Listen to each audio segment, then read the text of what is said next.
Aleluya. Padre Santo, gracias. Se nos acaban las palabras a veces, Padre. Se nos acaban las palabras. Te adoramos, te bendecimos. Gracias por tu glorioso Hijo, nuestro Rey, nuestro hermano mayor, nuestro soberano. Gracias, Padre Celestial. Gracias por tu dulce presencia en esta mañana, en este momento, Señor. Gracias, Padre. Preciosa misericordia. Gracias, Señor. Oh, preciosa, precioso, precioso, precioso. Precioso Jesús. Precioso. Precioso. Precioso. Precioso. Ya es hora, es hora, es hora, es hora. ¿Cuándo? Ahora. La hora ha llegado y ahora es. Es hora de alabar a Dios, de engrandecer a su Hijo. Precioso, Señor. Gloria a Dios. Gracias, Adonai. Gracias, Jesús. Gracias, Señor. Gracias, Señor. Gracias, Padre, por tu Hijo. Gracias, Hijo, por el Padre. Gracias, Señor. Aleluya. Amados, pues, los que están de pie pueden sentarse también. Y continuamos este tema que habíamos quedado, si así el Señor lo permitía. Acuérdense que nos preparamos, pero estamos sujetos a su soberanía, ¿verdad? Entonces seguimos el tema que habíamos comenzado el mes pasado. ¿Quién dicen los hombres que es Jesús? Aleluya.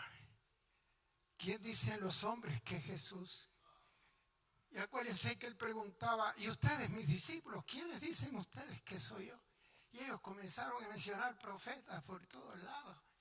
Y Pedro salta y dice, tú eres el Cristo, el Hijo del Dios viviente. Y el Señor le dice, bienaventurado eres Simón, hijo de Jonás, porque eso no te lo reveló carne ni sangre. Eso no hay instituto, ni conferencia, ni clase bíblica, ni mensaje dominical que te lo pueda enseñar. Eso te lo mostró y te lo reveló el único que puede dar a conocer quién soy yo. Mi Padre que está en los cielos. Y luego pues entonces se acuerdan que comenzamos a hablar de los judíos. Algunos creían que él era un samaritano endemoniado, ¿se acuerdan? Y tantas locuras, ¿no? Y cuando el Señor le dice, quiero que sepan que antes que Abraham viera mi día, que él vio mi día y se gozó. Antes de él, yo soy. Le dice, Abraham vio mi día y se gozó. Y yo, pero si tú no tienes 50 años, ¿qué es esto? Y dice, él vio mi día y se gozó porque antes de que él fuera, yo soy. No dijo yo era, yo soy. Entonces sacó su nombre, del cual se derivan todos los otros nombres y atributos que él tiene. Yo soy el que soy. Gloria a Dios. Ahí ya saben, tomaron piedras, lo iban a apedrear, lo iban a matar y tantas cosas. Bueno, el Señor lo dijo en Lucas. Es un rapidito repaso porque queremos entrar a la otra parte. Todas las cosas me fueron entregadas por mi Padre. Nadie conoce quién es el Hijo, sino el Padre. Aleluya. Nadie conoce quién es el Hijo, sino el Padre. Y nadie conoce quién es el Padre, sino el Hijo. Así que no hay salida para nadie. Necesitas al Padre y necesitas al Hijo. Para conocer al Padre necesitas al Hijo.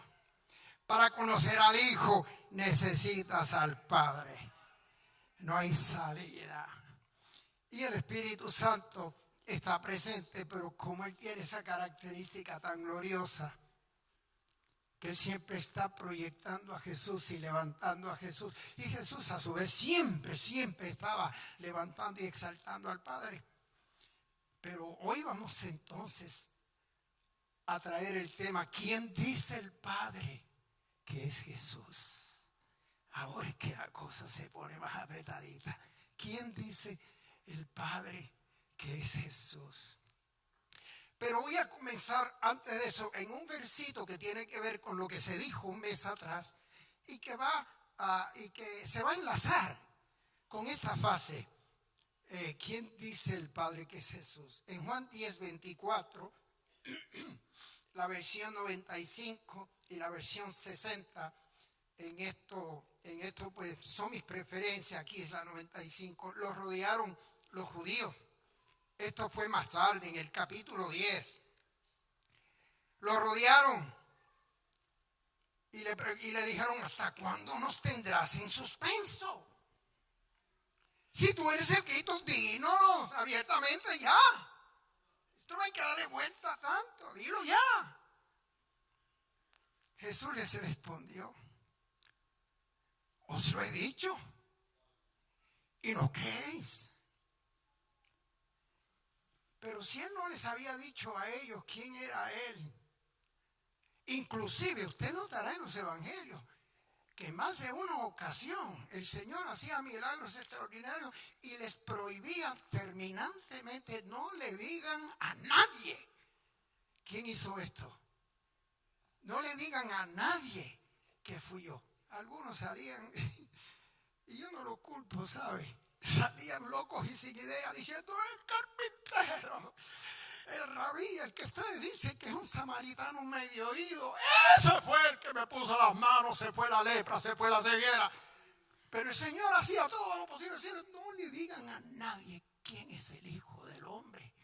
Así que, contrario a la opinión popular, eran muy escasas veces las que el Señor se exponía. Porque la primera vez que Él vino con la intención de ser ignorado y rechazado, no ser reconocido y exaltado. Eso vendría después. Entonces el Señor le dice, os lo he dicho y no creéis.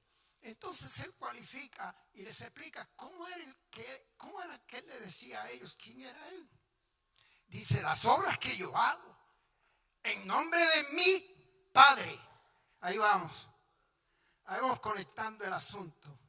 El Padre y el Hijo y el Padre. Las obras que yo hago en nombre de mi Padre, no es mi nombre. Yo no vine aquí a la tierra para promoverme a mí. Yo vine aquí para promover a mi Padre.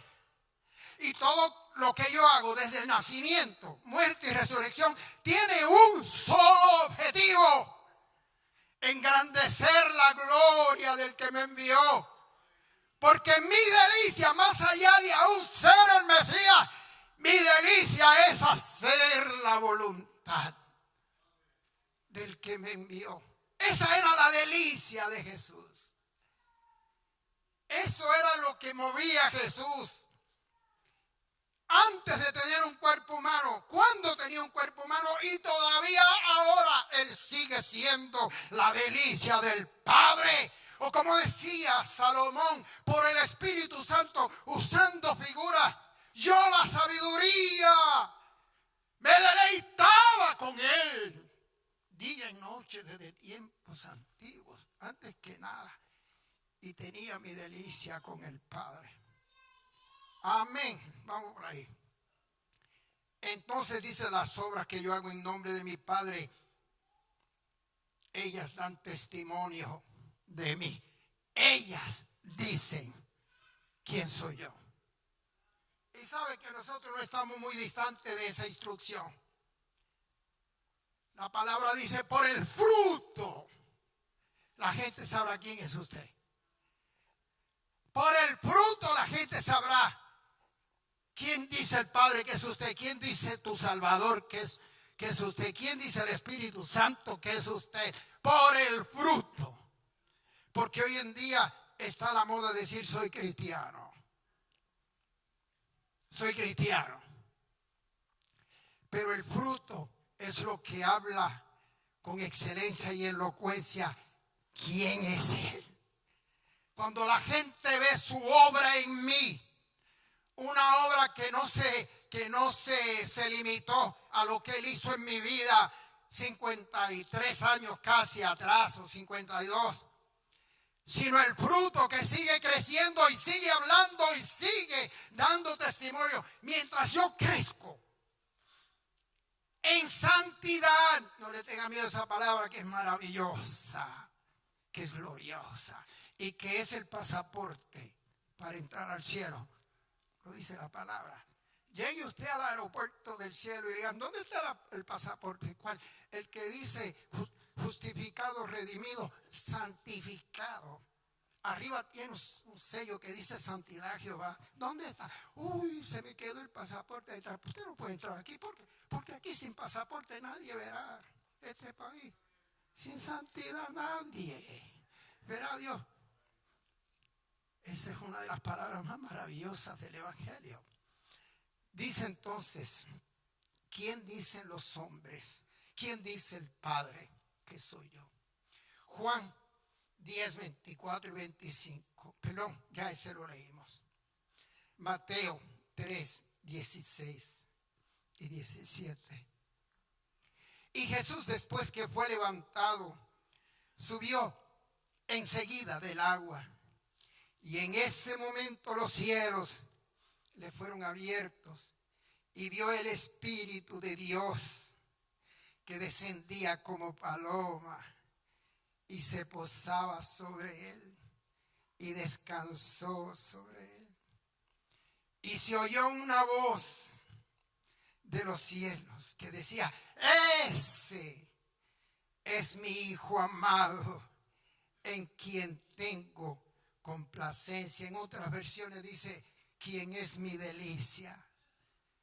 Él es mi complacencia. Él es mi Hijo amado en quien tengo complacencia. Eso lo dijo el Padre desde arriba. Yo no sé cuántos lo oyeron, porque a veces Dios hablaba y cuando Él quería que solamente lo oyera el que tiene oído. Acuérdense, 7 veces nos advirtieron en Apocalipsis capítulo 2 y capítulo 3. En el 2 las primeras 4 cartas, en el capítulo 3 las segundas 3 cartas restantes. Acuérdense que en cada carta nos advirtieron, el que tiene oído, oiga lo que el Espíritu dice a las iglesias. Cuando el Señor Jesús le habló a Pablo y le habló con claridad, los que estaban alrededor de Pablo simplemente oyeron un ruido. Y no era la primera vez que Dios hablaba y la gente lo que oía era como un trueno. Porque Dios puede oír y todo el mundo oírlo. Y mientras uno oye con claridad lo que Él dice, otro oye un trueno. Y Dios sabe lo que hace. En Apocalipsis capítulo 10, cuando aquel gigantesco ángel, un día hablaremos un poquito de ese ángel, hablando de quién es Jesús. Hablando de quién dicen los hombres que es Jesús. 7 truenos emitieron sus voces. Tenían mucho que decir. Y esos 7 truenos hablaron. Y hablaron con una claridad que Juan iba a tomar dictado. Porque Juan estaba en Patmos para tomar dictado del Espíritu Santo y entonces dejarnos el Apocalipsis. Y Juan dice, cuando los 7 truenos hubieron emitido sus voces, yo iba a escribir. O sea, él oyó no solo los 7 truenos, lo que cada uno dijo, sino que lo oyó con precisión y claridad para poder escribirlo y dejárnoslo. Pero oyó una voz del cielo que le dice, sella las cosas que los 7 truenos dijeron y no las escriba.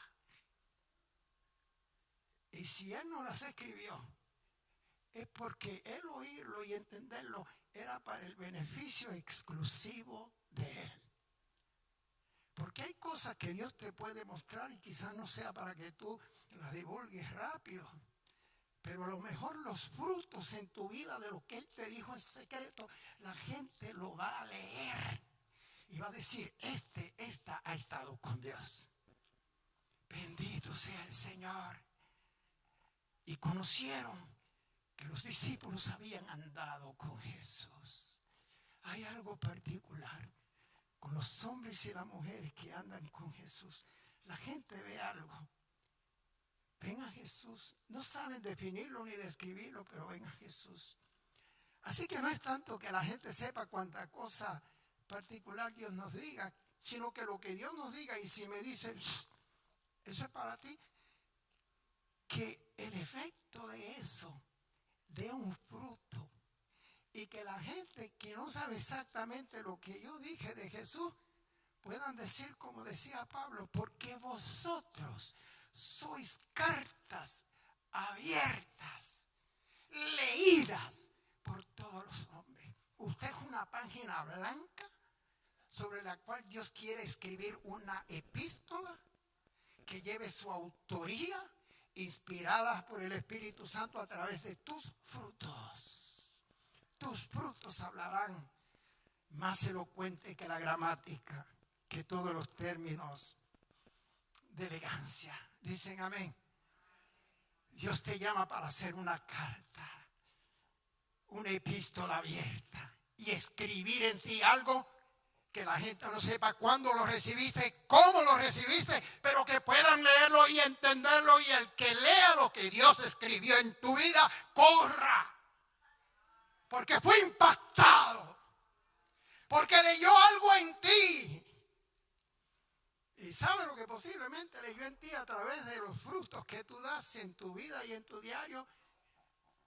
Por fin yo creo que yo sé, aleluya, ¿quiénes dicen los hombres que es ese hombre? Si se parece a un vecino que tengo cerca, yo creo, sospecho que yo creo más o menos. Allá en Rusia yo he traído esta ilustración antes, pero la vuelvo a mencionar, de aquel autor ruso que escribió torturado por Jesucristo. Eso era cuando la Unión Soviética estaba en su apogeo, en su persecución contra los creyentes.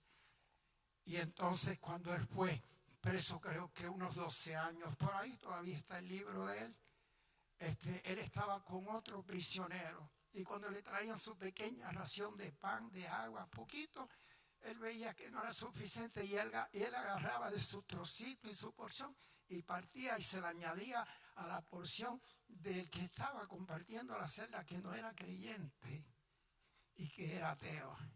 Y eso lo hacía por varias ocasiones, hasta que aquel ateo se le ocurrió preguntarle, bueno, ¿y cómo era Jesús? Y Richard Wurmbrand, creo que era el nombre, le dice, Jesús era algo parecido a mí.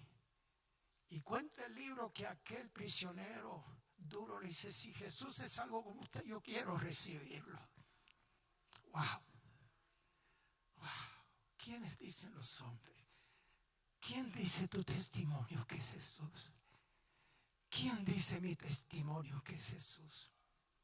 ¿Cómo me comporto con mi vecino que de pronto se confunde porque un día me vio glorificando a Dios y al otro día no pudo leer ni entender lo que yo le estaba diciendo con mis acciones?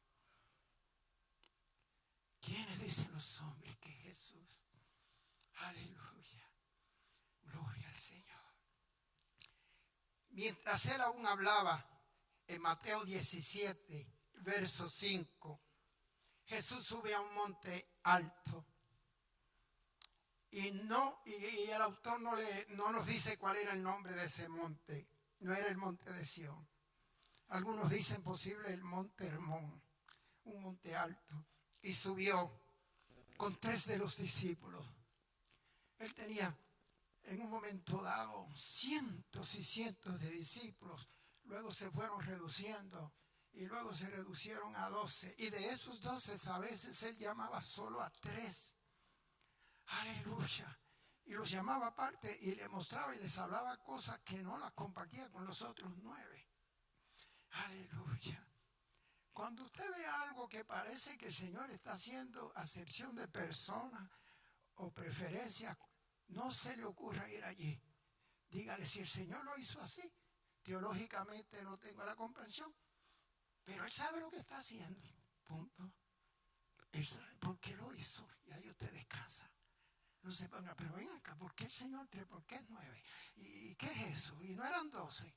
No, Señor, su mente no va allá, porque su mente respeta donde la soberanía de Él dice, quítate la sandalia de tu cuestionamiento y tu curiosidad, porque en el terreno de mi soberanía es santo. ¿Quieres acercarte e inquirir de mí? Quítate la sandalia de que tú crees que me puedes fiscalizar y cuestionar y analizar y juzgar y llegar a conclusiones en cuanto a mí. Quítate esa sandalia y entonces a lo mejor te dejamos acercar. Entonces Jesús se transfiguró y su cuerpo resplandeció, y aquella gloria en Apocalipsis que Juan vio, y Juan fue uno de los 3 que vio eso en aquel monte alto, su cuerpo se transformó. Dice que brillaba más que el sol.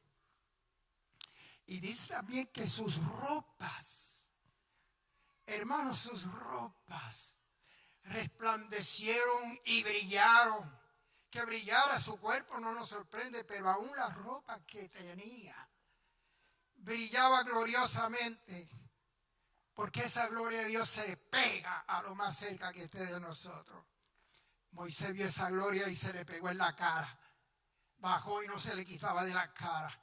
Y le tuvieron que tapar la cara con un velo para que la gente no terminara idolatrándolo, y todavía casi lo idolatran.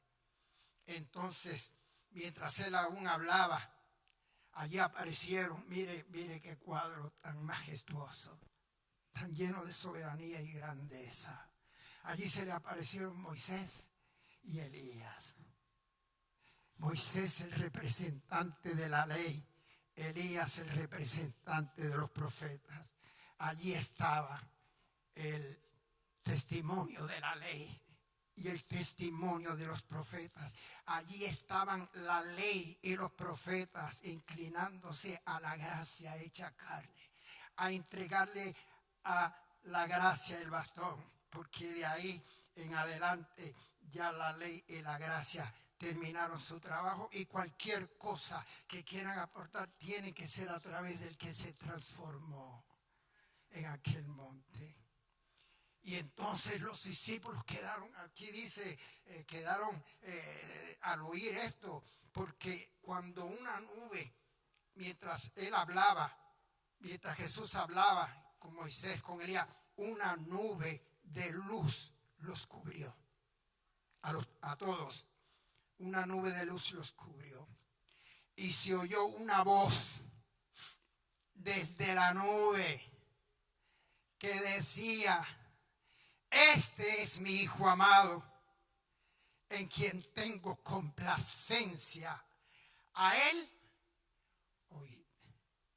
Es que Pedro, lleno de emoción, dice en otros evangelios, dijo: Señor, Maestro, si quiere hagamos aquí 3 nichos, 3 enramadas para adorar, 3 altares, uno para ti, uno para Moisés, uno para Elías. Y entonces en esa alegría, pero también media locura emocional, lo que hace es que equipara e iguala a Moisés y a Elías a la par con el maestro. No, imposible. Entonces, mientras Pedro está sugiriendo la idea, hagamos 3 enramadas, Señor, una para ti, una para Moisés, una para Elías, para seguir venerándolos a los 3. Mientras Pedro aún hablaba, o sea que no había dejado de hablar, una voz lo interrumpió, la voz del Padre.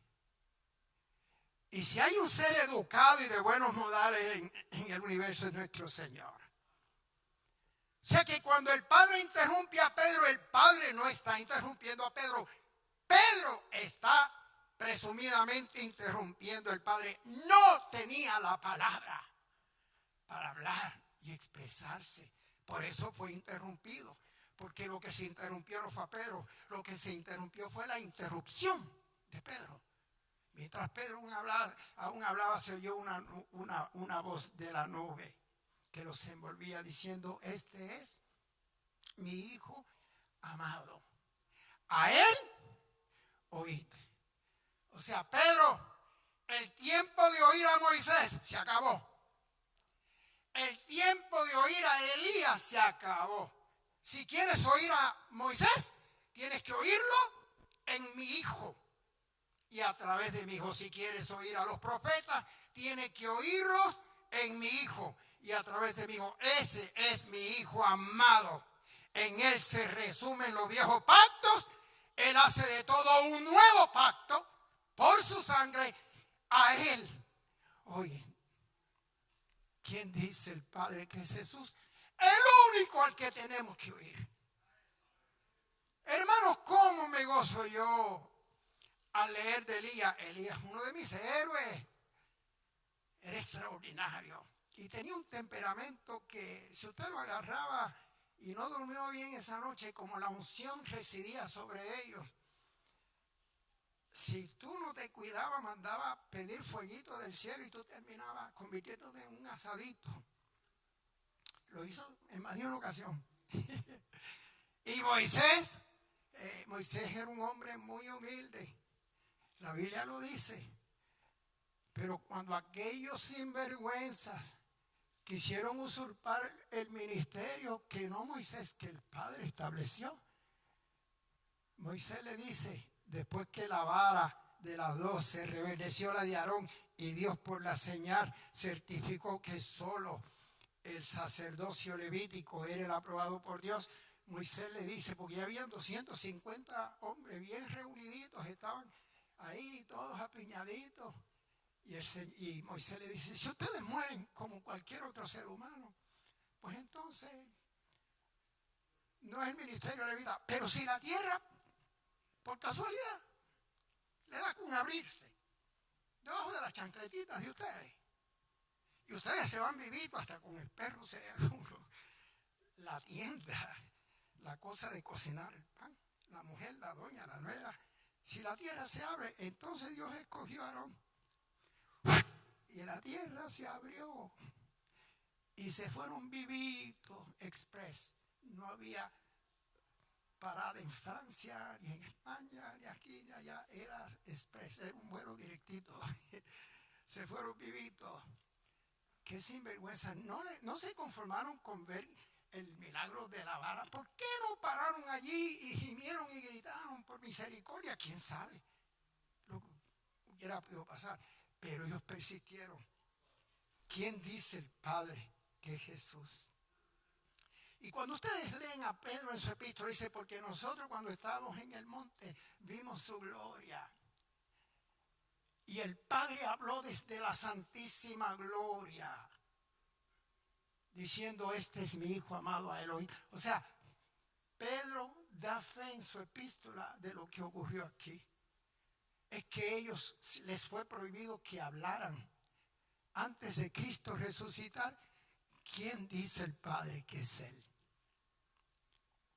Y cuando Él lo dijo al principio del ministerio, a saber quiénes lo oyeron. Porque ni los apóstoles estaban todavía por allí. Allí fue que Él empezó a escoger apóstoles y discípulos. Juan el Bautista, si había alguno que oyó, y quizás, quién sabe, 2 o 3. Bueno, entonces el Señor les dijo a ellos, no le digan a nadie esta visión cuando bajaron. A nadie hasta que el Hijo del Hombre resucite de los muertos. Entonces ustedes podrán decir de par en par quienes dicen los apóstoles que es el Señor.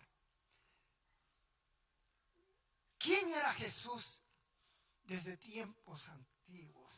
¿Quién era Jesús desde tiempos antiguos? Porque acuérdense, queridos hermanos, Jesús no nace a existencia 2000 y tantos años atrás, cuando en el vientre de María el Espíritu Santo hace aquel grandioso milagro un milagro que es inexplicable en verdad. Es inexplicable. Y allí en aquel vientre de aquella doncella, el Señor Jesús, llamado la palabra en tiempo antiguo, llamado la sabiduría también, toma forma y se hace un feto, un embrión, un bebito, lo dan a luz y crece y todo. Pero Jesús era desde toda la eternidad. Jesús era, es y será desde toda la eternidad. Tenemos que tener eso claro, porque les voy a decir algo. Hay super evangelistas y mega pastores de televisión. No menciono los nombres porque mi esposa va y me da un regaño después. A ella no le gusta mucho cuando yo menciono nombres, y yo loco por traerle a usted unas ensartas de nombres con apellidos y dónde están y dónde viven. Y yo decía, un día de esto, mamá, me voy a zafar y voy a traer una lista así de grande. Nombre, apellido, en qué país y qué estado. Honey, porque son lobos. Entonces hay que advertirle a las ovejas, cuidado ahí. Bendito sea Dios. Queridos hermanos, entonces dicen que Jesús, donde cobra existencia como persona y ente, es cuando nace. O sea, ellos dan a entender en forma bien sutil que antes de Jesús nacer, Él no existía. Esos eran los católicos, no. Esos eran los mormones, no. Los testigos de Jehová, no. Son gente que hablan en lengua por un tubo y 7 llaves. Te quitan la plata. Cuando tu hijo se traga una moneda, te dicen no lo lleve al hospital, llévalo al evangelista tal que a ese no se le escapa ni una peseta. Llévaselo, que lo agarra por una pata, le hace así, esa peseta se la saca.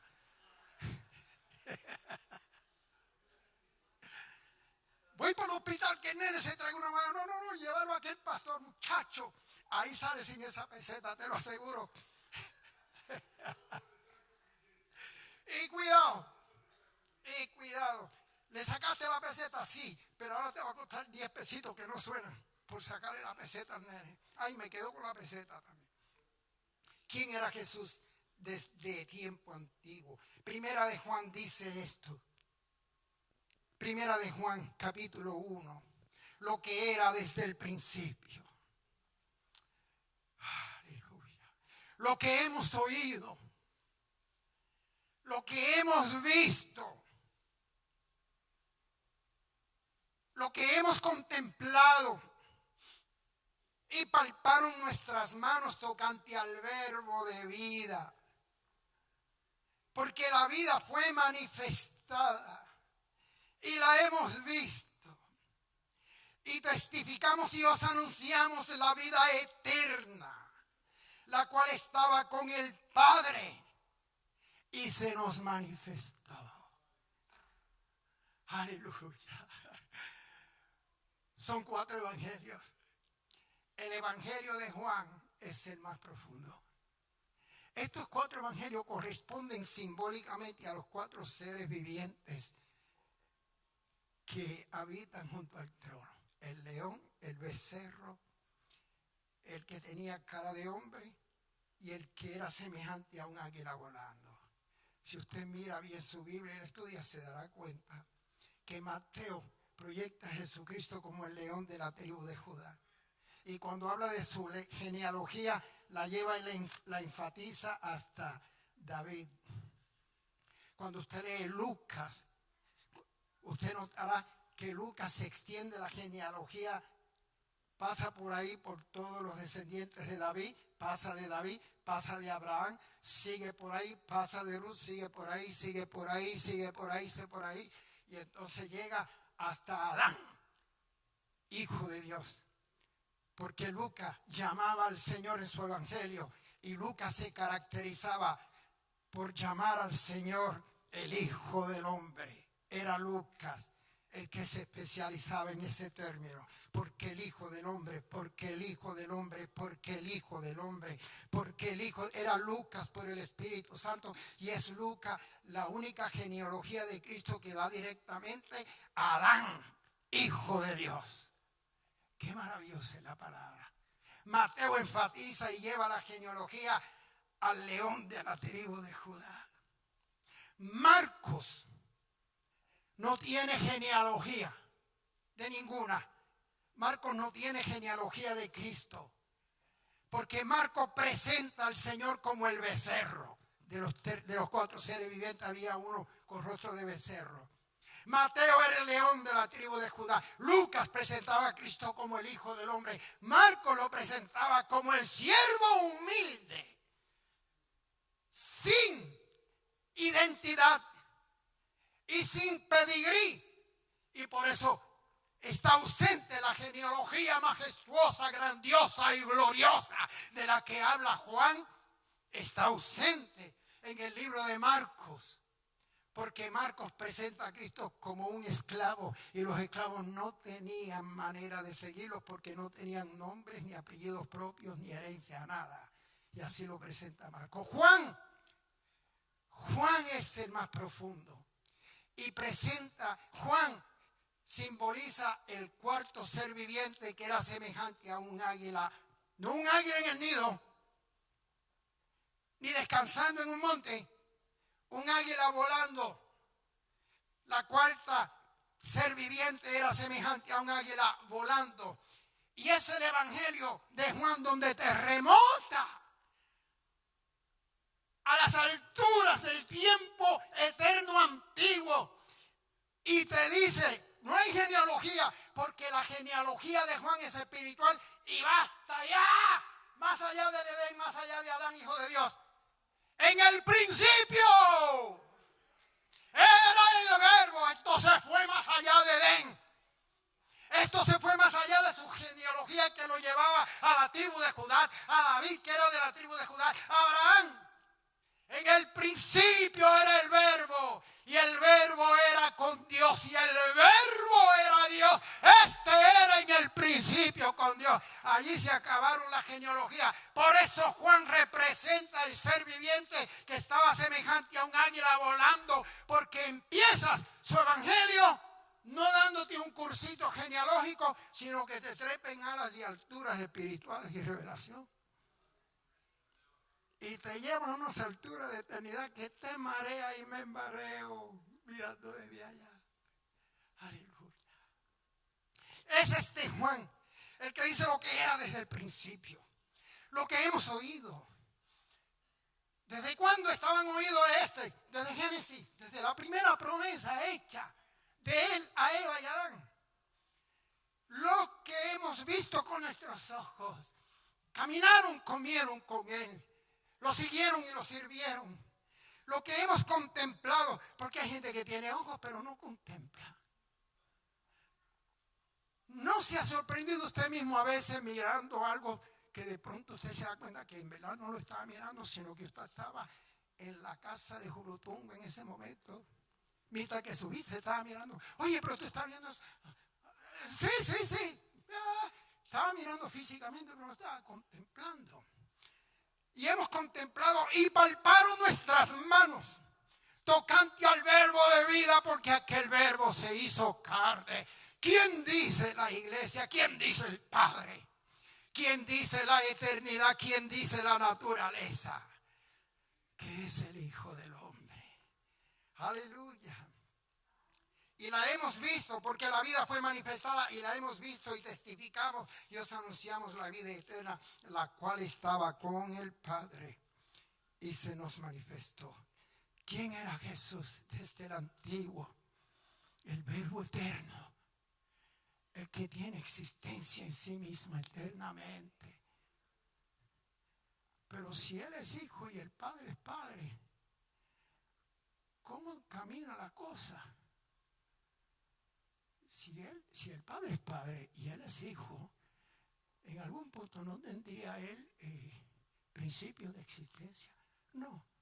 ¿Por qué? Porque el Padre es un Padre eterno. Y para ser un Padre eterno, tiene que tener un Hijo eterno. Está ahí. Entonces, dice así en Juan 1:1. Bueno, ya me di gusto hablando de ese.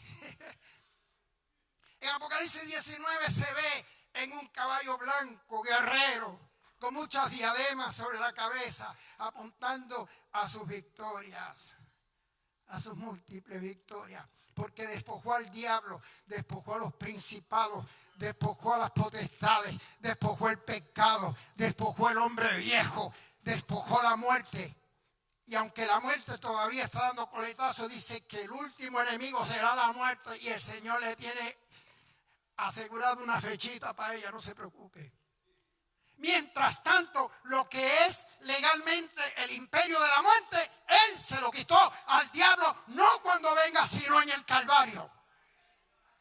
Por eso en Apocalipsis no dice, cuando termine esto tendré la llave, no. Y tengo la llave. Pero el ángel de la muerte, hay una cita, prontito. Hay una fechita para él en la agenda del Señor. No se preocupen. Aleluya, gloria a Dios. Entonces ahí lo presentan en un caballo blanco, porque a veces te lo presentan como un cordero, como degollado, te lo presentan como el león de la tribu de Judá, pero a veces te lo presentan como un guerrero y no como una túnica, porque dice que en su muslo tenía un nombre y en su vestimenta. Y para ver el nombre del muslo usted tiene que ver a través de la tela. Como un guerrero livianito para poder cabalgar. Aleluya. Aleluya. Y entonces dice aquí, Apocalipsis 19, estaba vestido de una ropa teñida en sangre. Usted podrá decir, bueno, esa fue la sangre que él derramó. Pero el asunto es, sí, es eso. Pero es que no derramó la sangre para teñirse la túnica y verse bonito.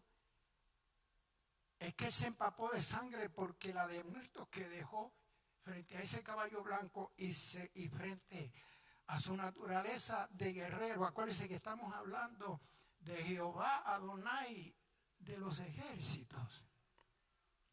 Aleluya. Estaba vestido de una ropa teñida en sangre y su nombre es el Verbo de Dios. Ok, déme un par de minutos más y parece que vamos a continuar, parece, el tema en un tercer mes. Pero si usted se está gozando, como yo me estoy gozando, yo creo que usted no va a decir, ay hermano, cambie el tema, que estoy cansado de hablar, de oír de Cristo, y quién es Cristo. Tráigase algo ahí, al día, relevante. Tráigase algo relevante, funcional, práctico, aplicable. Oye, ¿en qué iglesia tú te crees que tú estás? ¿Tú te crees que si esta fuera esa clase de iglesia, no, si estuviéramos aquí? ¿Tú verdaderamente crees que nosotros estuviéramos aquí si esta fuera esa clase de iglesia? Porque en esta congregación, si faltase lo que faltase, hay algo que todavía te debe llamar la atención, que en este sitio todavía se respeta la soberanía, la grandeza y la reverencia de Jesucristo. Aleluya. Alabado sea Dios, el Verbo de Dios. Rapidito. Tengo un trocito más. En el capítulo, en Colosenses 1, 15 al 17, dice, Él es la imagen del Dios invisible, el primogénito de toda creación, porque en Él fueron creadas todas, le estoy imitando a Tarzán, es que le estoy sacando jugo al asunto, todas las cosas, las que hay en los cielos y las que hay en la tierra, visibles e invisibles, sean tronos, sean dominios, sean potestades, sean principados, todo fue creado por medio de Él y para Él. Todo fue creado por medio de Él. Todo fue creado en Él, por medio de Él y para Él. Ay, pero yo necesito algo más relevante. Algo que me ayude a creer que mañana la gasolina va a bajar $1, $2. Deme algo, deme pasaje, porque aquel evangelista se dio gusto garantizando que si le mando la peseta del nene que le sacó y unos $100 o $200, él va a decir, hubo uno que empezó a soplar, COVID, te reprendo y no volverás más. Y a la semana estaba el mundo más enfermo que el día que él reprendió. Y la gente ni cuestiona. Los fake news no solamente están allá afuera, ay, por acá, ni hablar. Entonces dice, porque en él fueron creadas tronos, dominios, principados, potestades, todo fue creado por medio de él y para él. Y él es antes de todas las cosas. Y todas las cosas en él subsisten, en él se sostienen. ¿Quién dice el Padre que es él? ¿Quién dice los discípulos que es él? ¿Quién dice la naturaleza que es él? ¿Quién dice los judíos aquellos? Los que estaban endemoniados eran ellos. Corporalmente. No me espiritualice eso, por favor. Corporalmente es en el cuerpo. Amén. Yo estoy aquí corporalmente. Porque en él habita, no es que visita, no. En el Viejo Testamento el Señor visitaba y llegaba sobre Sansón y le daba una unción poderosa, y caía sobre Samuel y le daba una unción poderosa, y caía sobre David y le daba una unción poderosa. Pero aquí el asunto es diferente. Aquí lo que está en él habita, vive, porque en él habita corporalmente toda la plenitud de la deidad, de la divinidad. ¿Quiere saber dónde vive el Padre? Yo le puedo decir, sin arrogancia, yo le puedo decir, y sé que no me voy a equivocar. ¿Quiere saber dónde vive el Padre? En los cielos de los cielos, ¿no? Ahí tiene también su casa quizás de verano o algo. ¿Y dónde vive? En el tercer cielo, ¿sí? En el segundo, ¿no? También vive ahí. En el primero, él también vive ahí. ¿Pero en qué quedamos? ¿Dónde vive? Es que lo llena todo, papito. Él está en todos lugares. Pero si quiere conseguirlo en una residencia que tiene, que es su delicia, es el Hijo. Es en Jesucristo. Es en Jesucristo. Ahí habita el Padre. Y en la eternidad, allí habitará el Padre. ¿Y dónde habitó antes de tener su cuerpo, hermano? En el seno del Padre. Juan dice, el Hijo que habita en el seno del Padre. Y allí nos quiere llevar, queridos hermanos, para que donde yo estoy, vosotros también estéis. Hermanos, continuaremos el tema, porque no pudimos concluirlo. Y yo creo que nos podría quedar quizás 30 o 40 minutitos más con la bendición de Dios. Si el Señor así lo quiere y lo desea, seguimos el tema. ¿Quién dicen los hombres que es Jesús? Y si usted se cansa y usted dice, no, este tema es irrelevante, yo me voy. Yo no voy a decir gloria a Dios, pero si usted nota que no lo echo de menos, no se ofenda. Dios lo bendiga.